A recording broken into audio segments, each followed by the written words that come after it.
जय मां अंबे। आज मां के 5वें स्वरूप स्कंद माता की पूजा का दिन है। इस शुभ अवसर पर आज मां अंबे के दर्शन और पूजन करने का सौभाग्य मिल रहा है। अंबाजी में माता के दर्शन करने के लिए एक प्रकार से मैं कहूं तो मां की गोद में ही हमारी जिंदगी बीती है, आप सबकी भी बीती है। और हम हमेशा अनुभव करते हैं, जब भी यहां आते हैं एक नई ऊर्जा, नई प्रेरणा लेकर के जाते हैं, नया विश्वास लेकर के जाते हैं। इस बार मैं ऐसे समय में आया हूं जब विकसित भारत का विराट संकल्प देश ने लिया है। 130 करोड़ देशवासियों ने लिया है कि 25 साल के अंदर अंदर हम हिंदुस्तान को विकसित राष्ट्र बना के रहेंगे।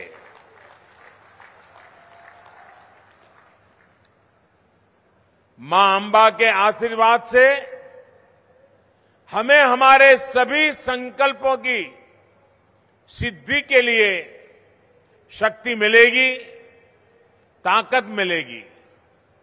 इस पावन अवसर पर मुझे बनासकांठा के साथ साथ गुजरात के अनेक जिलों को हजारों करोड़ रुपए की योजनाओं का उपहार देने का अवसर भी मिला है। आज जिन 45,000 से अधिक घरों का लोकार्पण और करीब लोकार्पण और शिलान्यास मिला दें तो 61,000, उन सभी लाभार्थियों को भी मेरी तरफ से बहुत बहुत बधाई देता हूं।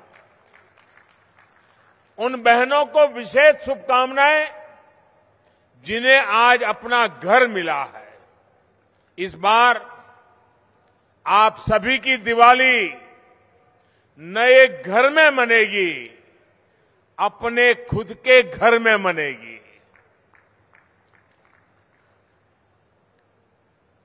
આપણને આનંદ થાય કે ના થાય ભાઈઓ? પોતાના ઘરમાં દિવાળી ઉજવવાની વાત આવે અને જેણે જિંદગી ઝૂંપડામાં કાઢી હોય એને પોતાના પાકા ઘરમાં દિવાળી મનાવવાનું મન થાય, એની જિંદગીની આ મોટામાં મોટી દિવાળી હોય કે ના હોય? भाइयों और बहनों, जब हमारी नारी सम्मान की बात करते हैं तो हमारे लिए ये बहुत सहज सी बात लगती है। लेकिन जब इस गंभीरता से इस पर विचार करते हैं तो पाते हैं कि हमारे संस्कारों में नारी सम्मान कितना रचा बसा है। दुनिया भर में जो शक्तिशाली लोग होते हैं, जहां शक्ति की चर्चा होती है तो उनके साथ उनके पिता का नाम जुड़ता है। भाई आ फलाना भाई नो छोकरो आ बहादुर छे, कहे कि ना कहे? भारतनी परंपरा जुदी है। भारत में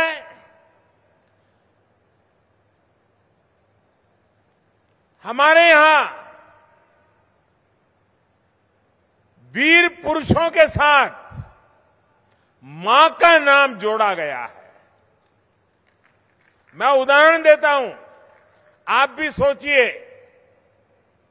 अब देखिए, अर्जुन महान वीर पुरुष थे, लेकिन कभी हमने ये नहीं सुनते हैं कि पांडुपुत्र अर्जुन, ऐसा नहीं बोलते लोग। लोग क्या कहते हैं?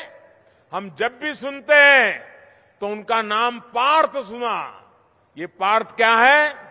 जो पृथा यानी कुंती के पुत्र है। अर्जुन की जब वर्णन आता है तो कौंते के पुत्र, कुंती पुत्र के नाम से भी जाना जा गया है। इसी प्रकार से भगवान कृष्ण सर्वशक्तिमान उनका भी जब परिचय होता है तो देवकी नंदन कहते हैं, देवकी का पुत्र कृष्ण इस प्रकार से कहते हैं। हनुमान जी की बात आती है तो हनुमान जी को भी, हनुमान जी से बड़ा कोई वीर तो हमने अभी सुना नहीं है, लेकिन उनकी भी बात आती है तो कहते हैं अंजनी पुत्र हनुमान, यानी मां के नाम के साथ वीरों के नाम हमारे देश में, ये मां के महात्म्य को, नारी के महात्म्य को, स्त्री शक्ति के महात्म्य को हमारी संस्कार की पूंजी के समान हमें मिला हुआ है। इतना ही नहीं, ये हमारे संस्कार ही है कि हम अपने देश भारत को भी मां के रूप में देखते हैं, खुद को मां भारती की संतान मानते हैं। साथियों, ऐसी महान संस्कृति से जुड़े होने के बावजूद हमारे देश में ये भी हमने देखा कि घर की संपत्ति पर, घर के आर्थिक फैसलों पे ज्यादातर हक पिता का या बेटे का रहा।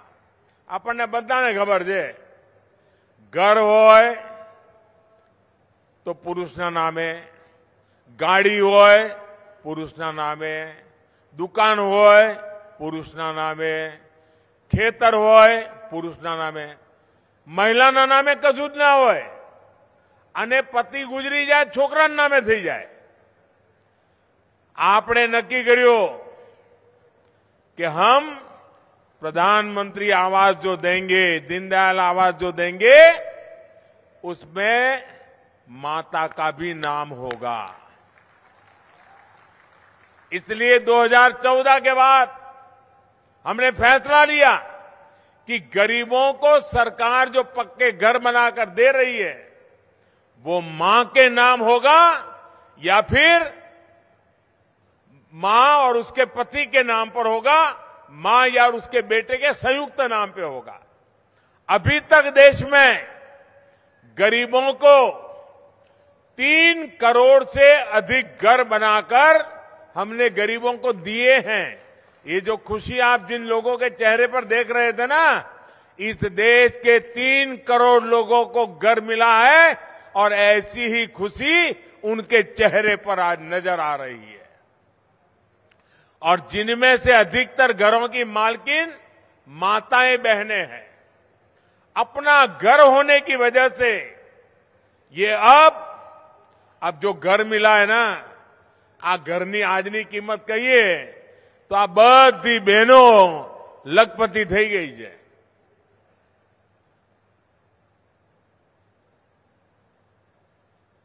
બરાબર સંભળાય છે ને છેલ્લે સુધી?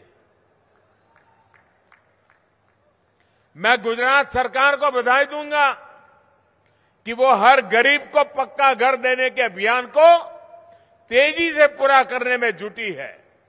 मैं भूपेंद्र भाई को धन्यवाद करता हूं। पिछले वर्ष ही 1.5 लाख घर गुजरात में पूरे हो चुके हैं। त्योहारों के इस मौसम में गरीब परिवारों की बहनों को अपनी रसोई चलाने में समस्या ना हो, इसलिए सरकार ने मुफ्त राशन की योजना भी आने वाले 3 महीने के लिए और बढ़ा दी है। मुश्किल समय में देश के 80 करोड़ से अधिक साथियों को राहत देने वाली स्कीम पर केंद्र सरकार करीब करीब 4 लाख करोड़ रुपए खर्च कर रही है। 4 लाख करोड़ रुपए बीते 2 दशकों से माताओं बहनों के सशक्तिकरण के लिए काम करने का बहुत बड़ा सौभाग्य मुझे मिला है। बनासकांठा तो इसका एक बहुत बड़ा साक्षी रहा है। मुझे बहुत कष्ट होता था कि जहां माता अंबाजी और माता नड़ेश्वरी विराजमान है, वहां बेटियों की पढ़ाई को लेकर भी हम पीछे क्यों है।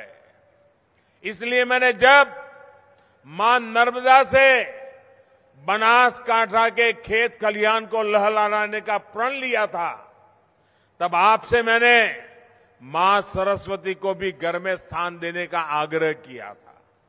मुझे याद है कि मैं बहनों से बार बार कहता था कि बेटियां नहीं पढ़ेगी तो मां सरस्वती घर में नहीं आएगी, और जहां सरस्वती न हो वहां लक्ष्मी जी कभी पांव तक नहीं रखती। मुझे खुशी है कि बनासकांठा की बहनों ने, आदिवासी परिवारों ने मेरे आग्रह को स्वीकार किया। आज मां नर्मदा का नीर यहां की तकदीर बदल रहा है, तो बेटियां भी बड़े शौक से स्कूल कॉलेज जा रही है। कुपोषण के विरुद्ध लड़ाई में भी बनासकांठा ने बहुत सहयोग दिया है। प्रसूति के दौरान माताओं को सुखड़ी वितरण का कार्यक्रम हो या फिर दूध दान करने का अभियान, बनासकांठा ने सफलता के साथ इसे आगे बढ़ाया है। भाइयों और बहनों, मातृ सेवा का जो संकल्प हमने यहां लिया, 2014 के बाद इसके लिए पूरे देश में काम चल रहा है। माताओं, बहनों, बेटियों के जीवन की हर पीड़ा, हर असुविधा, हर अड़चन को दूर करने के लिए उन्हें भारत की विकास यात्रा का सारथी बनाया जा रहा है। बेटी बचाओ, बेटी पढ़ाओ से लेकर देश की सेना में बेटियों की संपूर्ण भागीदारी तक बेटियों के लिए अवसरों के दरवाजे खोले जा रहे हैं।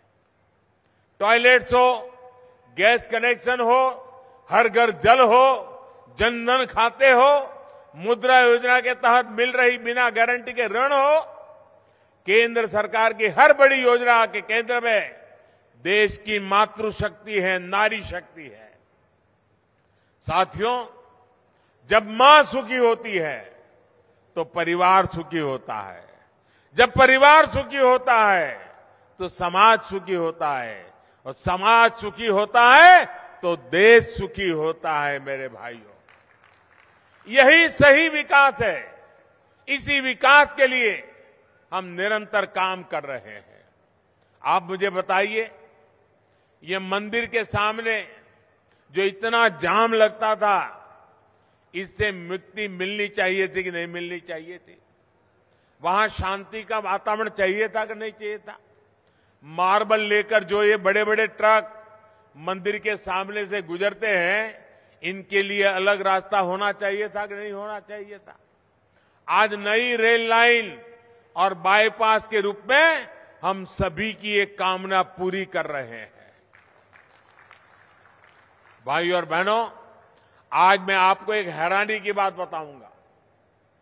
आप सबको ये जानकर के बड़ा आश्चर्य होगा कि आज जिस तारंगा हिल, अंबाजी, आबू रोड, महसाना, ये जो रेल लाइन का शिलान्यास हुआ है ना, देश जब गुलाम था, अंग्रेज जब राज करते थे, अंग्रेजों के जमाने में ये रेल लाइन बनाने का फैसला अंग्रेजों ने 1930 में किया था। यानी करीब करीब 100 साल पहले फाइलें पड़ी हैं। इसकी परिकल्पना अंग्रेजों के जमाने में हुई थी। यानी इस क्षेत्र में रेल लाइन की कितनी अहमियत थी, रेल लाइन की जरूरत कितनी थी, ये 100 साल पहचाना गया। लेकिन साथियों, शायद ये काम भी परमात्मा ने, मां अंबा ने मुझे ही करने के लिए कहा होगा। दुर्भाग्य से आजादी के बाद ये काम नहीं हुआ। आजादी के इतने दशकों तक ये फाइलें सड़ती रही। जब मैं गुजरात का मुख्यमंत्री था तो इसके पीछे लगा हुआ था, इसका प्रस्ताव रखा था, लेकिन तब हमारी कोई सुनवाई नहीं हुई, सरकार कुछ और थी। ये हमारा सौभाग्य है कि आज जब देश आजादी के 75 साल पूरे कर रहा है, तब हमारी डबल इंजन की सरकार को इसे माता के चरणों में समर्पित करने का अवसर दे दिया है। इस रेल लाइन से और बाईपास से जाम और दूसरी समस्याओं से तो मुक्ति मिलेगी ही, साथ ही मार्बल उद्योग को भी बल मिलेगा। वेस्टर्न डेडिकेटेड फ्रेट कॉरिडोर का एक बहुत बड़ा हिस्सा इसी क्षेत्र में है, जो आज चालू हो गया है। डेडिकेटेड फ्रेट कॉरिडोर से यहां का मार्बल, और हमारे किसान तो यहां आलू की खेती करने में मशहूर हो गए, अब सब्जियों की खेती कर रहे हैं, टमाटर की खेती कर रहे हैं, और दूध में भी पीछे नहीं है। ये सारी चीजें बहुत आसानी से उनके लिए रास्ता मिल जाएगा, आसानी से पहुंचाना सरल हो जाएगा। किसानों को विशेष लाभ इसलिए भी होगा क्योंकि आने वाले समय में विशेष किसान रेल भी यहां से चल सकती है। भाइयों और बहनों, सबसे बड़ा लाभ यहां के पर्यटन उद्योगों को होने वाला है। यहां तो अंबाजी मां स्वयं विराजमान है, और जब मैं मुख्यमंत्री था तो हमने यह 51 शक्तिपीठों का भी निर्माण किया है। मां अंबा स्वयं 51 शक्तिपीठों में से एक है, और हमने सभी दुनिया भर में जहां जहां मां अंबा का स्थान है उसी रिप्लिका यहां बनाई है। यानी एक प्रकार से ये 51 तीर्थ क्षेत्रों की यात्रा अंबाजी में आने से हो जाती है। लेकिन मैंने देखा है अभी भी लोग इतनी तेजी से आते हैं कि मां अंबा के दर्शन किए फिर भाग जाते हैं।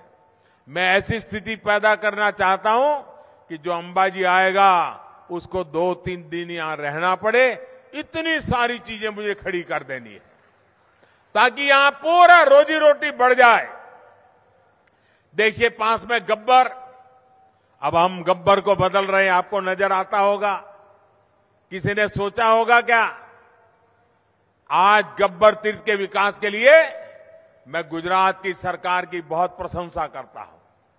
अब अजितनाथ जैन मंदिर, तारंगा हिल, उसके दर्शन भी आसान हो जाएंगे। जैसे पालीताना का महत्व बढ़ गया है, वैसे तारंगा हिल का भी महत्व बढ़ेगा।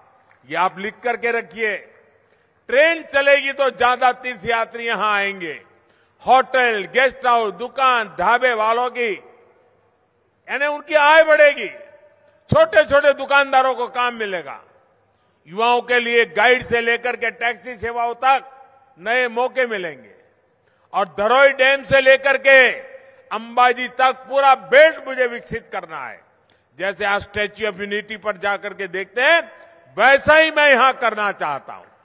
पूरा एक क्षेत्र, धरोई डैम में वाटर स्पोर्ट्स को लेकर संभावनाएं, अब उन्हें भी और विस्तार मिलेगा।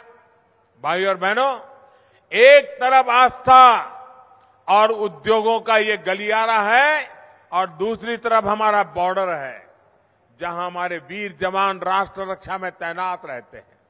हाल ही में सरकार ने सुईगाम तालुका में सीमा दर्शन प्रोजेक्ट की शुरुआत की है।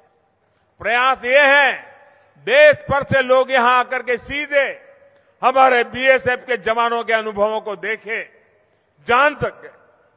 ये प्रोजेक्ट राष्ट्रीय एकता के पंच प्राणों को भी ताकत देने वाला है, और यहां पर्यटन से जुड़े नए रोजगारों का भी सृजन करेगा। मीठा, थराद, डीसा सड़क के चौड़ी होने से भी इस परियोजना को बल मिलेगा। डीसा में एयरफोर्स स्टेशन में रनवे और दूसरा इंफ्रास्ट्रक्चर बनने से हमारी वायुसेना की ताकत भी इस क्षेत्र में बढ़ने वाली है। रणनीतिक लिहाज से ये एयरफोर्स स्टेशन देश के लिए बहुत महत्वपूर्ण होगा। जब इतना बड़ा स्टेशन यहां बन रहा है, तब आसपास व्यापार कारोबार भी बढ़ेगा। यहां दूध, फल, सब्जी से लेकर अनेक प्रकार की जरूरतें पैदा होगी, जिससे यहां के किसानों, पशुपालकों सभी को लाभ तय है। भाइयों और बहनों, बीते 2 दशकों के निरंतर प्रयासों से बनासकांठा की तस्वीर बदल चुकी है। नर्मदा के नीर, सुजलाम सुफलाम और ड्रिप इरिगेशन ने स्थिति को बदलने में बड़ी भूमिका निभाई है। इसमें बहनों की भूमिका, इस भूमिका में बहनों का रोल बहुत अग्रणी रहा है। बनासकांठा में कभी अनार की खेती होगी, अंगूर की खेती होगी, आलू और टमाटर इतने बड़े पैमाने पैदा होंगे, कुछ साल पहले तक ये कोई सोच भी नहीं सकता था। आज जो परियोजनाएं शुरू हुई है वो किसानों, युवाओं, महिलाओं सभी का जीवन बदलने का काम करेगी। एक बार फिर मां के चरणों में वंदन करते हुए आप सभी को विकास परियोजनाओं की बहुत बहुत बधाई। आपका भरपूर आशीर्वाद हमें ऐसे ही मिलता रहेगा, इसी कामना के साथ बहुत बहुत धन्यवाद। અને પહેલા તો મારે તમારી માફી માંગવી પડે કે મને આવતા મોડું થયું, મને અંદાજ નહોતો કે હવે મેં કહું અહીંયા સીધા નીકળીશું ને પહોંચી જઈશું, પણ રસ્તામાં એટલી મોટી સંખ્યામાં બધા ગ્રામજનો ઉભા હતા તો સ્વાભાવિક રીતે મારું મન થતું હતું એમને પગે લાગવું, અને એમ કરતા કરતા પહોંચવામાં મોડો પડ્યો, એટલે આપ બધાએ રાહ વધારે જોવી પડી, એ બદલ ક્ષમા માંગુ છું। પણ આપણા બનાસકાંઠાના ભાઈઓ અને હવે તો બાજુમાં આપણું ખેડબ્રહ્મા પણ, અમારો સાબરકાંઠાનો પટ્ટો પણ આને જ પડે। આપણે બધાએ વિકાસ અને પ્રગતિના નવા શિખરો સર કરવા છે, અને આ 25 વર્ષ આપણી પાસે મોટો મોકો છે ભાઈઓ। આજે દુનિયામાં લોકોનું ભારત માટેનું આકર્ષણ વધ્યું છે। હવે આ મોકો જતો કરાય, આ તક જતી કરાય, મહેનત કરવી પડે કે ના કરવી પડે, વિકાસના કામોમાં જોર આપવું પડે કે ના આપવું પડે, બધાએ સાથે મળીને આગળ વધવું જોઈએ કે ના વધવું જોઈએ, આ કરીએ તો જ પ્રગતિ થાય ભાઈઓ। અને એ પ્રગતિ કરવા માટે આપે હંમેશા સાથ અને સહકાર આપ્યો છે, એ જ મારી તાકાત છે, એ જ મારી મૂડી છે, એ જ તમારા બધાના આશીર્વાદ અમને નવું નવું કામ કરવાની પ્રેરણા આપે છે। એટલે આ માતાના ધામમાંથી આપ સૌનો, સૌ ગુજરાતવાસીઓનો હૃદયથી આભાર વ્યક્ત કરું છું। ખૂબ ખૂબ ધન્યવાદ। इंडिया टीवी हर वक्त हर जगह डाउनलोड करने के लिए सर्च करें India TV news Google play store या ऐप स्टोर पर।